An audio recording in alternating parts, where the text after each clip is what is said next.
Hello बच्चों, let's read the question. A meter of range 10 milliampere and resistance 9 ohm is joined in a circuit as shown. The meter gives full scale deflection for current I when A and B are used as its terminals, that is current enters at A and leaves at B. C is left isolated. The value of I is. Here we have given a diagram with 4 options. Now to answer this question, first we will discuss here the key concept, and here the key concept will be a meter in a given circuit. तो जब हम बात करते हैं ammeter की, तो ये हमारे पास एक ऐसा डिवाइस होता है जो कि करंट को मेजर करता है और इसको हम हमेशा जो सर्किट होता है उसके सीरीज में कनेक्ट करते हैं. साथ में हम यहाँ पे यूज करेंगे ओम्स लॉ का. ओम्स लॉ हमारे पास बताता है कि किसी भी टर्मिनल में जो पोटेंशियल डिफरेंस होता है उसी के करस्पॉन्डिंग जो हमारे पास टर्मिनल्स गिवन होते हैं उसमें करंट फ्लो करती है, that is V is directly proportional to I, जिसको हम यहाँ पे लिख सकते हैं V equals I into R के बराबर. Now according to the given condition हमारे पास एक मिली एमीटर दे रखा है जिसकी रेंज 10 मिली एम्पियर है और इसका जो रेजिस्टेंस है वो 9 ओम के बराबर है. यानी अगर हम इसको रिप्रेजेंट करें तो ये Rg की जो वैल्यू है इट इज 9 ओम और इसमें जो करंट फ्लो करती है दैट इज 10 मिली एम्पियर, जिसको हम यहाँ पे लिख सकते हैं 10 इंटू 10⁻³ एम्पियर के बराबर. इसको हमने सर्किट में यहाँ पे कनेक्ट किया है.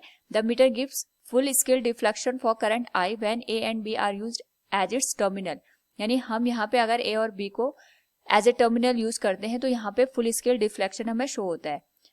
एंड यहाँ पे हमें गिवन है the current enters at A and leaves at B. Current यहाँ पे A पे एंटर करता है और B पे लीव करता है. यानी सर्किट कुछ इस तरीके से हमारे पास बनता है. हमें यहाँ पे जो करंट I है उसकी वैल्यू को फाइंड आउट करना है. नाउ इस पर्टिकुलर केस में अगर हम यहाँ पे ऑब्जर्व करें तो हमारे पास जो B से लेके C का टर्मिनल है ये ओपन है, क्योंकि जो करंट है वो हमारे पास I से लेके यहाँ पे A पॉइंट से लेके B पॉइंट तक रीच कर रही है. इस पर्टिकुलर केस में जब यहाँ पे करंट I रीच करेगी तो इस टर्मिनल पे जाके वो यहाँ पे डिस्ट्रीब्यूट हो जाएगी. तो इसमें जो फुल स्केल डिफ्लेक्शन है दैट इज Ig वो हमें मिलेगा. यहाँ पे जो करंट की वैल्यू होगी that will be I minus Ig.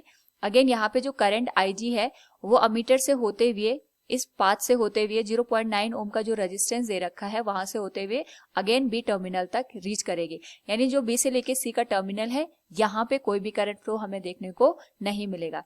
Now इस पर्टिकुलर केस में अगर हम ऑब्जर्व करें तो हमारे पास यहाँ पे जो अमीटर हमने यूज किया दैट इज 9 ओम और जो ये 0.9 ओम का रेजिस्टेंस है दोनों में सेम करंट फ्लो कर रही है. यानी यहाँ पे 9 ओम और 0.9 ओम का जो रेजिस्टेंस है ये दोनों सीरीज में कनेक्ट है और इनका जो सीरीज कनेक्शन है that is parallel to the 0.1 ohm resistance. यानी अगर हम इसको रीड्रॉ करें तो ये कुछ इस तरीके से दिखेगा हमें. ये हमारे पास आ गया यहाँ पे 9 ओम का रेजिस्टेंस, इसके साथ हमने यहाँ पे 10 मिली एम्पियर इसकी फुल स्केल डिफ्लेक्शन शो कर रखी है. यहाँ पे हमारे पास आ गया 0.9 ओम का रेजिस्टेंस, साथ में हमने यहाँ पे 0.1 ओम का रेजिस्टेंस यूज किया है. This is 0.1 ohm resistance. यहाँ पे ये आ गया B terminal and this one is the A terminal. Now यहाँ से I करंट फ्लो कर रही है और इसमें यहाँ पे ये Ig करंट है और यहाँ पे हमारे पास जो करंट आएगी that will be I minus Ig. Now according to the given condition अगर हम यहाँ पे देखें तो ये दोनों सीरीज में आ गए और ये इसके पैरेलल में. हमें यहाँ पे टोटल करंट I की वैल्यू को फाइंड आउट करना है तो हम इसको इस तरीके से भी समझ सकते हैं कि ए बी के अक्रॉस यानी जो हमारे पास 0.1 ओम का जो रेजिस्टेंस है इसके अक्रॉस जितना पोटेंशियल ड्रॉप होगा वही पोटेंशियल ड्रॉप हमारे पास अमीटर और 0.9 ओम के अक्रॉस भी हमें देखने को मिलेगा. यानी हम इसको इस तरीके से लिख सकते हैं I minus Ig into 0.1 ohm that will be equal to Ig into 9 ohm का रेजिस्टेंस प्लस 0.9 ओम का रेजिस्टेंस, इसके साथ यहाँ पे सीरीज में कनेक्ट है.